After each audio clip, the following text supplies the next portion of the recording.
Eu queria falar com vocês hoje um pouco sobre o Olavo de Carvalho, que a gente vai usar muito, né? Então, hoje em dia, quando a gente fala em Olavo de Carvalho, a gente encontra muita porcaria na internet, muita gente criticando, né? E a gente fica... Um aluno me perguntou assim: professor, como é que eu vou saber então se é verdade, se não é? Eu falei: olha, só tem um jeito, estudando.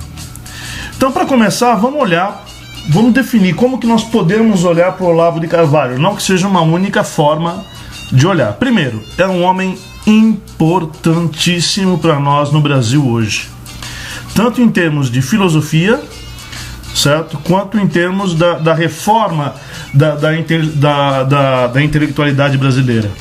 Eu acho que a gente devia começar por aí.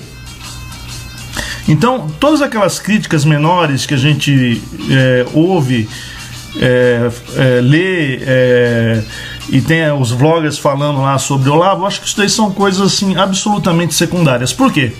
Porque quando a gente observar o trabalho dele, aí a gente vai ver que a coisa é completamente diferente. Um é o Olavo, né, que está lá nos vídeos da internet, que fala palavrão, que provoca, e que, aliás, é uma tática que ele usa, né, para poder combater toda essa onda de mediocridade que está aí. Que você vê hoje, se a gente for conversar, só se fala em termos de uma ideologia marxista muito pobre, que explica muito pouca coisa sobre a realidade, mas que pretende ter hegemonia. Quando você pega os livros do Olavo, eu vou indicar aqui só dois, O Jardim das Aflições, né? E o mínimo que você precisa saber para não ser um idiota. Bom, ele tem outros livros, tem muito mais. Depois, se vocês se interessarem aí, vão por esse lado. Mas só esses dois livros já compensam bastante para vocês começarem a entender quem é o Olavo de Carvalho. Então, a denúncia que ele faz, né, do ambiente da universidade, da manipulação que tem na sociedade de modo geral hoje, na política, em todas as áreas, né, já é uma coisa impressionante. Então, com esse livro Jardim das Aflições, você já vai ter uma boa, digamos assim, uma boa introdução ao pensamento mais profundo do Olavo, certo? Bom, o outro livro, que é o mínimo que você precisa saber para não ser um idiota, é excepcional. Tem toda a temática aí do movimento gay, do movimento feminista, desses movimentos sociais todos. É imprescindível que você tenha um contato com esse livro, certo? Então, com esses dois livros, você vai ter já uma noção mais direcionada sobre o Olavo. Agora, veja, uma coisa que eu acho que é muito importante a gente ver na questão do Olavo, é o seguinte: vamos só ver dois casos. Dois autores que o Olavo trouxe outra vez, né, pro cenário nacional, pessoas espetaculares que haviam sido esquecidas. Por exemplo, o pensador austríaco Otto Maria Carpo, certo? Que é excepcional. Eu estou com um livro dele aqui, Caminhos para Roma, onde ele descreve a crise que nós estamos, né, a crise espiritual que nós nos encontramos. É impressionante. Depois do próprio Otto Maria Carpo tem a história da literatura, né, que o Olavo foi também responsável por trazer de novo essa obra para nós, que estava completamente esquecida. Então, Otto Maria Carpo, por si só, já dá uma dimensão para nós da importância do trabalho do Olavo de Carvalho. Mas não para aí, né?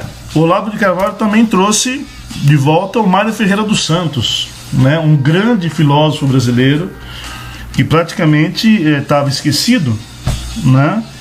Antes você ia nos sebos, você encontrava muito livro do Mário Ferreira dos Santos jogado lá. Hoje você não encontra um, né? O autor foi completamente resgatado, o pessoal está lendo, está relançando, as editoras estão relançando.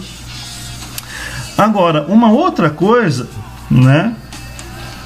Bom, tem esse, não são só esses autores, tem muito mais. Então, se você for acompanhando o Olavo de Carvalho, for vendo as coisas que ele divulga, você vê que tem muito mais coisa. Ele foi também, até onde eu sei, foi ele que foi responsável também pela lista de livros, pelo menos a lista inicial, da que a Realizações começou a trabalhar, começou a lançar no Brasil. A Realizações é uma editora que está aqui, ali próximo à Estação Ana Rosa, se não me engano, na Rua França Pinto. É uma editora, a editora que mais lança livros de qualidade na área de humanas hoje no Brasil. É impressionante. Se você puder visitar o site da Realizações, você vai ver o quanta coisa bacana tem lá. Por exemplo, Eric Wegelin, René Girard. Nossa, tem muita coisa, muita coisa. Olavo de Carvalho também teve nesse movimento inicial, né? Depois ele tem dado dicas de leitura preciosíssimas, como esse Ponerologia, Psicopatas no Poder, que inclusive tem um prefácio dele. Eu não vou falar do livro, vejam, procurem, é um livro que vale muito a pena para a gente entender o que acontece na política hoje, principalmente no Brasil. Então, uma outra coisa que vocês podem ver, se nós formos no site do Olavo, né, você vai ver, você vai ter um monte de coisa bacana, um monte de textos assim gratuitos. Você pode entrar lá, tem um monte de coisa muito boa, né, para estudar. Estou aqui passando aqui rapidamente no site dele para você dar uma olhadinha. Além do site, ele tem o seminário de filosofia. É um curso que ele dá, né? Vocês depois têm que se informar como faz para participar desse curso, se vocês se interessarem, mas só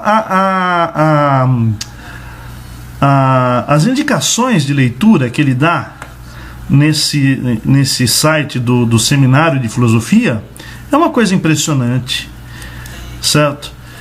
Então, estou passando aqui para vocês darem uma pequena olhada. São alguns livros que ele indica, né? Vou passar rapidamente aqui só para a gente ver.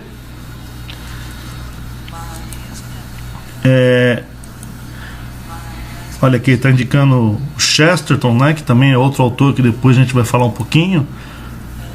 Então, olha só.